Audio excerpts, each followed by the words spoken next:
Oke, Bismillahirrahmanirrahim. Assalamualaikum warahmatullahi wabarakatuh. Untuk pertemuan keempat dari mata kuliah perencanaan bisnis startup hari ini, kita akan mempelajari mengenai konsep product development dalam bisnis startup atau sering kita sebut sebagai pengembangan produk ya dalam bisnis.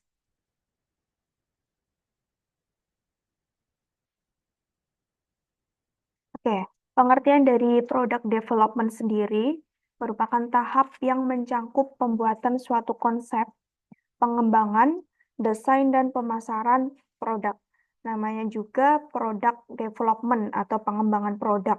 Pasti ada tahap-tahap di mana kita membuat konsep, kemudian mengembangkan, mendesain, dan memasarkan produk yang mana produk bisa dari produk baru, tentunya bisa diterapkan pada produk baru ataupun rebranding. Jadi produk yang sudah lama kemudian mau kita kembangkan lagi atau kita branding ulang.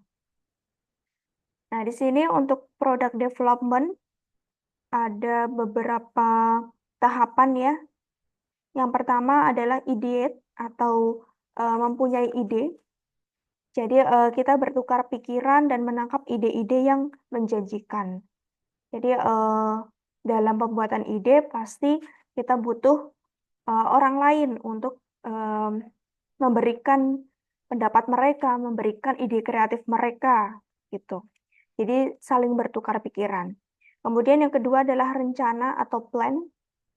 Di sini menyempurnakan ide berdasarkan tujuan strategi, perkiraan nilai dan kapasitas produk. Jadi di sini untuk merencanakan product development, kita menyempurnakan ide yang sudah kita pilih dari langkah sebelumnya.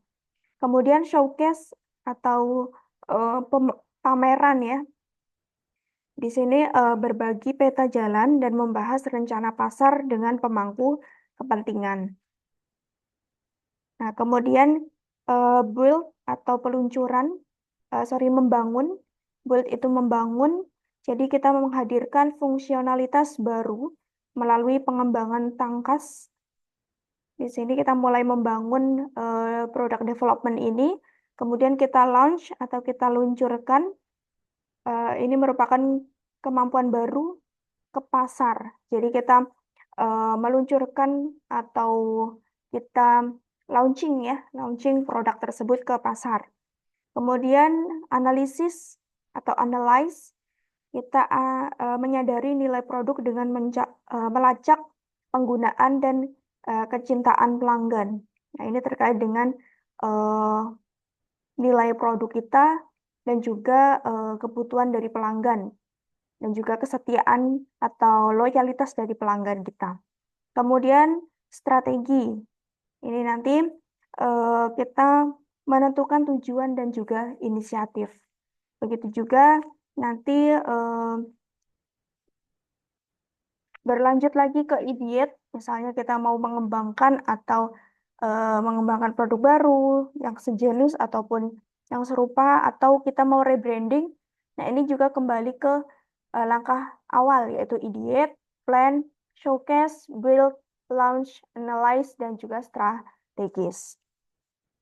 Kemudian tahapan product development strategi, ada 7 tahapan, yaitu menciptakan ide, penyaringan ide, pengembangan dan pengujian konsep, prototype, strategi marketing, marketing testing, dan komersialisasi atau launching ya. Nah, untuk di sini ada tahapan dari product development strategi. Tadi ada idea generation, kita brainstorming ya, produk konsep, atau kita menangkap konsep produk. Kemudian product definition, kita scope dan juga refining the product concept. Kemudian prototype, ini mengenai visualisasi representasi dari konsep. Kemudian initial design, kita mulai membuat mockup Kemudian validation and testing, ini terkait dengan mentesting ya, atau menguji strategi development dan komersialisasi atau commercialization. Ini terkait dengan developing and implementation the product, atau ketika kita sudah mengkomersialisasi produk kita, berarti sudah implementasi produk. Yang pertama adalah menciptakan ide. Dalam proses menciptakan ide, perusahaan harus mampu mengikuti berbagai upaya sistematika dalam menciptakan produk baru. Jadi yang namanya kita menciptakan ide, ada proses untuk menciptakan ide tersebut. Sehingga perusahaan harus mampu mengikuti upaya-upaya untuk menciptakan produk baru. Kemudian penyaringan ide, ini bermanfaat untuk mengurangi biaya pembuatan produk, meminimalisir resiko gagal, dan memilih ide produk yang dinilai layak untuk diproduksi oleh perusahaan. Jadi untuk penyaringan ide, saat menciptakan ide, ada beberapa pilihan ya. Tidak ada satu ide, tetapi ada berbagai pilihan ide yang diberikan atau dicatat ya. Kemudian dari beberapa ide tersebut kita saring atau kita sortir mana yang lebih bermanfaat, kemudian mana yang bisa meminimalisir resiko kegagalan saat implementasi nanti. Kemudian ide yang layak untuk diproduksi apa? Jadi inilah pentingnya tahap penyaringan ide. Kemudian pengembangan dan pengujian konsep. Di tahap ini produk harus dikembangkan dan dinyatakan dalam bahasa sehari-hari sehingga dapat dimengerti oleh masyarakat luas dalam suatu segmen tertentu. Jadi ketika kita punya konsep produk, kita kembangkan dan kita nyatakan dalam bahasa sehari-hari. Maksudnya kita coba untuk berikan ke masyarakat, apakah mereka mengerti, apakah mereka tahu dengan konsep produk kita. Kemudian disesuaikan juga dengan segmen pasar kita tentunya. Kemudian kita buat prototype dengan membuat beberapa draft atau prototype.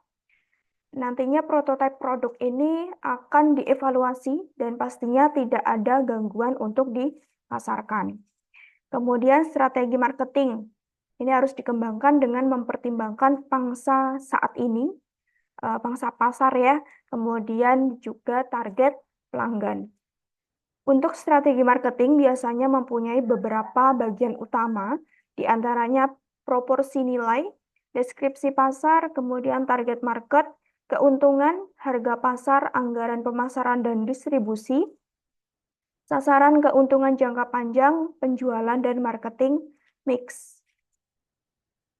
Kemudian marketing testing, ini terkait dengan pengujian pemasaran pada pasar yang sesungguhnya, namun dalam skala kecil. Jadi ketika perusahaan dan pihak market itu mendapatkan gambaran juga pengalaman terkait pemasaran produk, sebelum dipasarkan dalam skala luas, nantinya kita uji dalam skala kecil. Jadi kita uji dalam pasar tapi dalam skala kecil sebelum kita pasarkan dalam skala luas seperti itu. Kemudian baru kalau sudah kita uji marketingnya, kita komersialisasi. Nah, di sini berdasarkan dari uji pemasaran yang telah dilakukan, pihak manajemen perusahaan akan memutuskan apakah produk dapat diluncurkan dengan skala luas, ditunda, atau bahkan dibatalkan peluncurannya. Kemudian persiapan komersialisasi diantaranya dimulai dari persiapan produksi dalam kapasitas yang lebih besar tentunya, promosi penjualan dan juga iklan. Jadi ketika kita mau mengkomersialisasi suatu produk, kita harus mempertimbangkan hasil dari marketing testing tadi. Apakah hasilnya bagus atau tidak setelah diuji dalam skala kecil tadi ya. Kalau ternyata bagus, baru kita putuskan apakah mau di launching kapan. Kemudian di mana, dengan media apa. Nah, yang perlu dipersiapkan tadi, pastinya produksi dalam skala besar atau dengan kapasitas yang besar. Karena ketika kita mau komersialisasi suatu produk, pasti skalanya lebih luas daripada saat testing marketing tadi. Kemudian promosi penjualan terkait dengan media apa yang mau kita gunakan untuk mempromosikan produk kita, dan juga iklan tentunya. Kemudian konsep produk baru dalam bisnis. Untuk membuat suatu produk baru atau sebuah produk baru perlu untuk melalui sebuah proses. Jadi dengan memiliki ide yang bagus bukan berarti produk kalian pasti sukses. Harus melalui sebuah tahap pengembangan produk yang matang atau tahap product development tadi. Jadi ketika kita punya ide bagus ya, bukan berarti produk kita pasti akan sukses. Tetapi ada beberapa tahap yang perlu kita rencanakan dengan matang. Tadi ada 7 tahap ya di sini. Nah, di sini kita harus benar-benar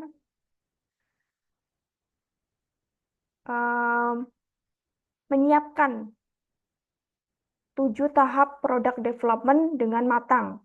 Supaya apa? Supaya saat implementasi produk baru, kita bisa sukses. Jadi jangan hanya memikirkan mengenai ide yang bagus tadi. Karena ide yang bagus, kalau implementasinya tidak bagus, sama saja. Kemudian konsep produk harus menjelaskan bagaimana produk baru akan menarik bagi pasar sasarannya. Jadi meskipun konsep produk didasarkan pada gagasan bahwa pelanggan lebih menyukai produk yang memiliki kualitas, kinerja, dan fitur terbaik, namun beberapa pelanggan lebih menyukai produk yang lebih sederhana dan mudah digunakan. Jadi intinya tadi kita harus melakukan marketing testing terlebih dahulu kepada target konsumen kita.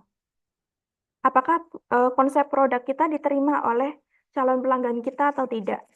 Karena konsep produk yang bagus, idenya yang sudah bagus, kemudian kualitasnya bagus, fiturnya bagus, baik, tetapi ternyata tidak serta-merta disukai oleh pelanggan. Karena ada beberapa pelanggan yang lebih suka dengan produk yang sederhana dan mudah digunakan atau user friendly. Kemudian pada saat membuat konsep produk baru harus menguraikan fitur, manfaat, perbedaan produk dari produk yang sudah ada.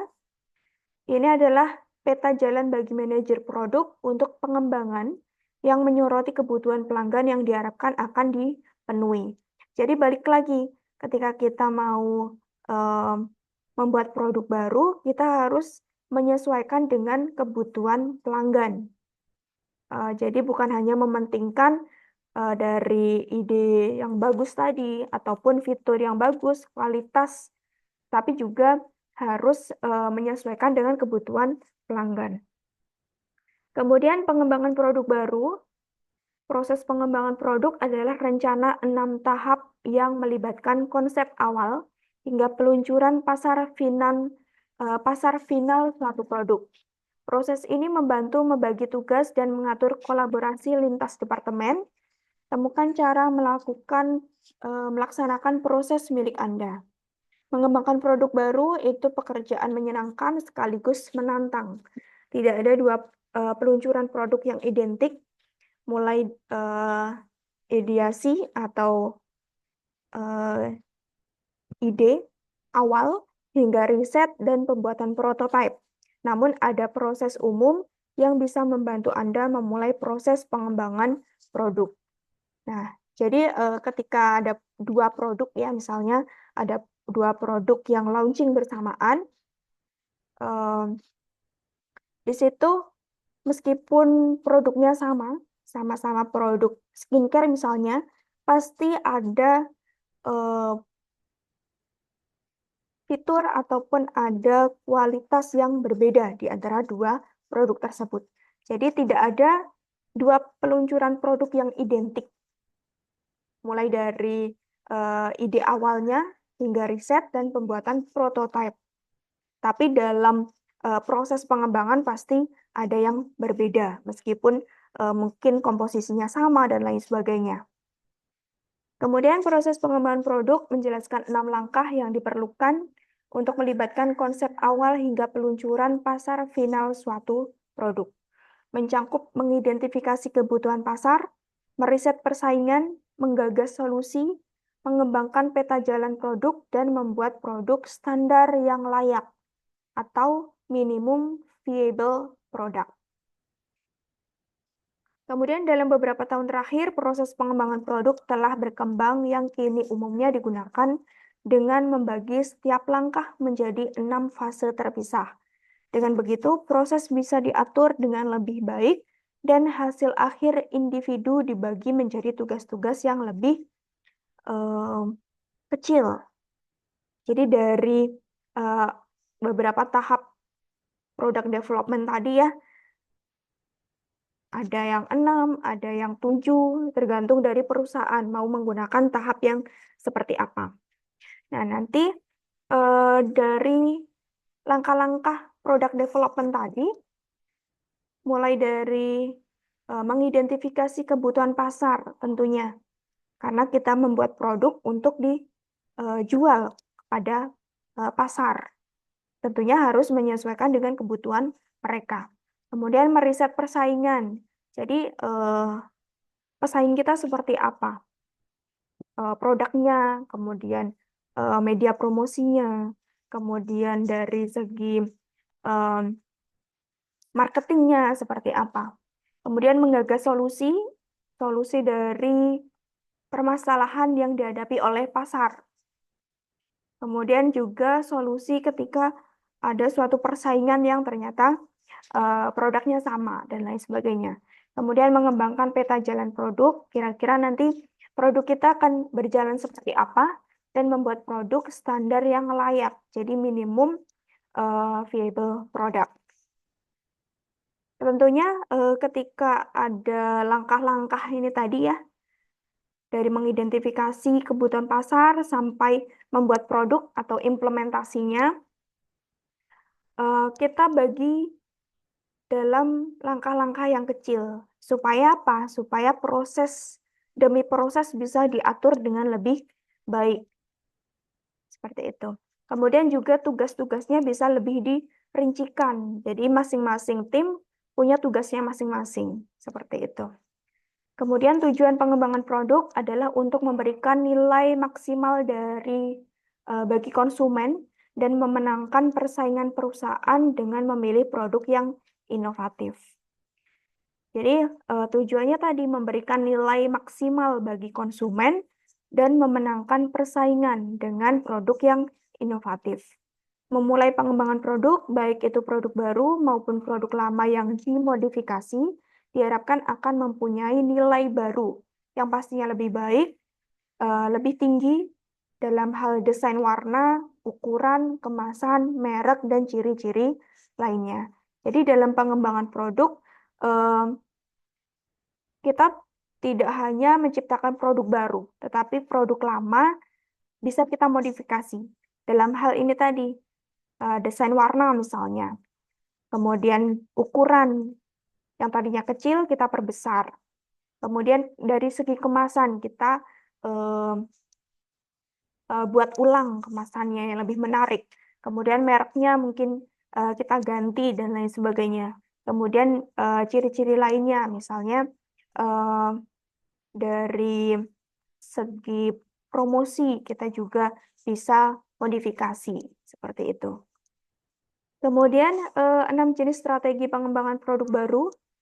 Kita tingkatkan nilai produk yang sudah ada, kemudian memberikan sampel produk, spesialisasi atau sesuaikan dengan selera pasar, menawarkan paket produk atau bundling ya biasanya, kemudian lini produk baru, dan ubah target pasar. Kemudian faktor penghambat perkembangan produk pada bisnis startup. Yang pertama adalah terburu-buru melakukan ekspansi. Ekspansi itu semacam kita melompat ke fase yang lebih tinggi, ya. Atau suatu tindakan untuk memperluas atau memperbesar sesuatu. Misalnya dari target pasarnya hanya satu kota, kemudian kita kembangkan ke menjadi satu provinsi atau bahkan sampai ke luar negeri seperti itu. Jadi itu adalah tahap ekspansi, tindakan memperluas atau memperbesar sesuatu. Bisa juga dalam hal pangsa pasar, skala usaha, dan memaksimalkan keuntungan misalnya. Nah, jadi yang menghambat perkembangan produk tadi, terburu-buru dalam melakukan ekspansi. Padahal bisnis belum siap, yang tadinya masih di fase awal ya, baru launching, tapi kita buru-buru pengen mendapat keuntungan besar. Atau kita pengen cepat bisa mencapai target internasional misalnya. Jadi produk kita bisa go internasional. Itu adalah hal yang terburu-buru, sehingga tak terkontrol dan beresiko bisnis mudah gulung tikar. Jadi daripada kita buru-buru melakukan ekspansi, akan lebih baik jika kita pusatkan perhatian pada hal-hal yang benar-benar penting, seperti membangun bonding yang kuat dengan karyawan, kemudian menguasai seluruh perangkat lunak dan juga teknologi yang digunakan, kemudian memahami cara kerja pemasaran digital sebelum menyewa agen, membangun fondasi pelanggan, dan mengembangkan ide baru, menyimpan, dan baru ide tersebut dipakai pada waktu yang tepat. Seperti itu. Kemudian bermitra dengan orang yang salah. Nah, ini salah satunya. Bermitra dengan orang yang sudah kita kenal, biasanya ada ketika kita membangun bisnis baru ya, biasanya kita menggait mitra yang sudah kita kenal, baik itu dari keluarga, teman, maupun sahabat kita. Dengan tujuan agar tidak perlu membangun kedekatan dan menyamakan visi misi bisnis. Namun kebanyakan bisnis yang dibangun dengan cara ini muncul banyak masalah di kemudian hari. Maka penting agar kita mencari mitra atau bermitra dengan orang yang profesional sesuai dengan tujuan bisnis kita. Cari mitra yang punya pengalaman bekerja sama dengan orang lain. Sebab mitra juga menentukan nama baik brand kita di mata konsumen, bahkan di mata investor. Kemudian gagal membangun brand yang kuat. Di tengah pasar yang kompetitif seperti sekarang, branding adalah segalanya. Jadi pelanggan lebih mementingkan brand yang kuat sesuai dengan kebutuhan mereka. Sekaligus brand juga punya reputasi baik untuk dapat dipercaya. Seperti sekarang ya, baru marak adanya skincare overclaim. Nah, sekarang masyarakat mulai berhati-hati untuk memilih skincare. Mereka lebih aware karena dengan adanya skincare yang mulai terbongkar ya, antara kandungan dengan komposisi yang dituliskan pada kemasan itu tidak sama atau overclaim. Jadi masyarakat sekarang lebih percaya dengan brand yang sudah lama atau brand yang sudah terkenal. Makanya brand itu menjadi kunci kesuksesan dari suatu produk. Karena dia menentukan reputasi baik buruknya suatu perusahaan. Jadi intinya kenali pelanggan kita, cari tahu kebutuhannya, koreksi kinerja pemasaran bisnis kita, dan berupayalah memberikan yang terbaik. Dengan begitu, brand kita akan berkesan di hati pelanggan dan lama-kelamaan bisa menjadi lebih besar seperti yang kita harapkan. Nah, ini kunci dari ketika kita membangun brand. Apalagi brand baru ya, di tengah maraknya brand yang sudah besar saat ini. Brand-brand besar saat ini juga dulunya seperti itu. Dia merintis untuk menjadi brand yang terkenal pun tidak mudah. butuh waktu bertahun-tahun, bahkan puluhan tahun untuk bisa punya hati di masyarakat, mempunyai tempat di hati masyarakat seperti itu. Kemudian kurang realistis. Bisnis apapun yang dimulai tanpa perencanaan berarti berencana ingin gagal. Akan tetapi bisnis dengan perencanaan yang matang namun tidak realistis juga bakal sia-sia. Jadi kita periksa lagi rencana bisnis yang sudah kita buat, apakah cukup realistis atau tidak. Apalagi kalau kita terus-menerus mengalami hambatan dan kegagalan. Mau kita teruskan atau kita stop dulu? Atau kita mau rebranding? Nah, seperti itu. Jadi kita harus realistis. Meskipun kita di awal sudah punya ide yang bagus, konsep yang bagus, fitur yang terbaik, tapi ternyata saat implementasi tidak sesuai dengan harapan kita. Ternyata kita menemui kegagalan, kita menemui hambatan. Nah, kita harus logis, realistis. Apakah kita mau rebranding atau kita buat produk baru yang sekiranya dibutuhkan oleh pangsa pasar kita. Seperti itu. Kemudian rencana bisnis yang realistis terdiri dari beberapa hal. Yang pertama, memiliki ringkasan produk dan layanan yang jelas. Kemudian didukung oleh riset dan analisis pasar, memiliki strategi dan implementasi bisnis yang terukur, memiliki bagian organisasi dan manajemen yang jelas, memiliki rencana dan proyeksi keuangan yang menguntungkan. Jadi dari produk ataupun layanan, kemudian strategi dari organisasinya atau manajemennya, bahkan dari proyeksi keuangan itu juga semuanya harus jelas dan terukur. Itu adalah rencana bisnis yang realistis. Kemudian gagal meminimalkan pengeluaran. Nah, di sini faktor penghambat bisnis startup adalah soal manajemen keuangan. Kebanyakan startup gagal bukan karena tak mampu mencapai margin keuntungan tertentu, melainkan sering mereka tidak dapat meminimalkan pengeluaran sejak awal. Akhirnya, pengeluaran terus membengkak namun pemasukan segitu-gitu saja. Padahal dengan manajemen keuangan yang tepat, bisnis apapun bisa memperoleh lebih banyak pemasukan dengan sedikit pengeluaran. Jadi kuncinya adalah memotong kebocoran keuangan atau pengeluaran yang tidak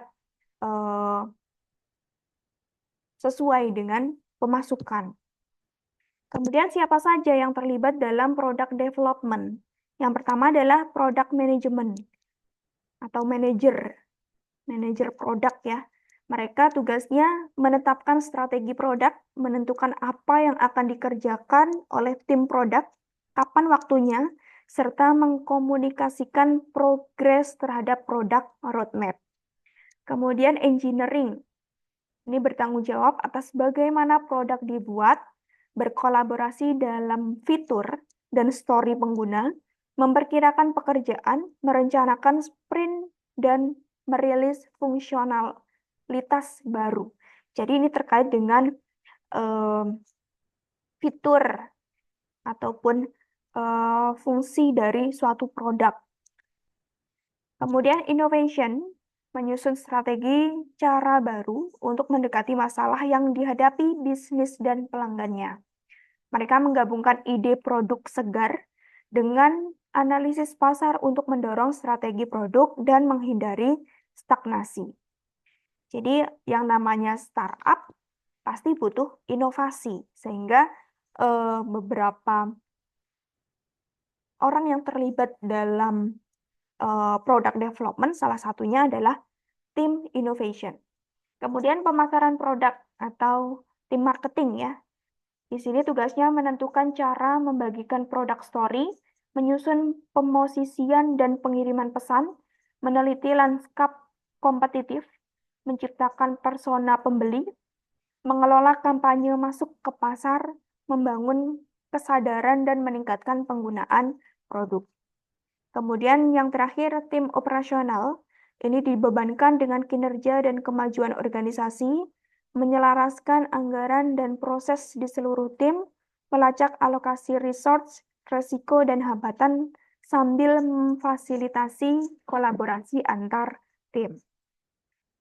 Oke, itu tadi materi mengenai product development atau pengembangan produk pada bisnis startup, mulai dari pengertiannya, kemudian tahap-tahapannya, kemudian konsep dari produk baru dan pengembangan produk baru, faktor penghambat perkembangan produk baru, dan juga siapa saja yang terlibat dalam product development. Mungkin itu saja yang bisa saya sampaikan dari mata kuliah perencanaan bisnis startup pertemuan keempat hari ini. Jika ada yang mau ditanyakan, silakan bisa di kolom komentar YouTube ataupun di WhatsApp group. Oke, itu saja yang bisa saya sampaikan. Kurang lebihnya mohon maaf. Wassalamualaikum warahmatullahi wabarakatuh.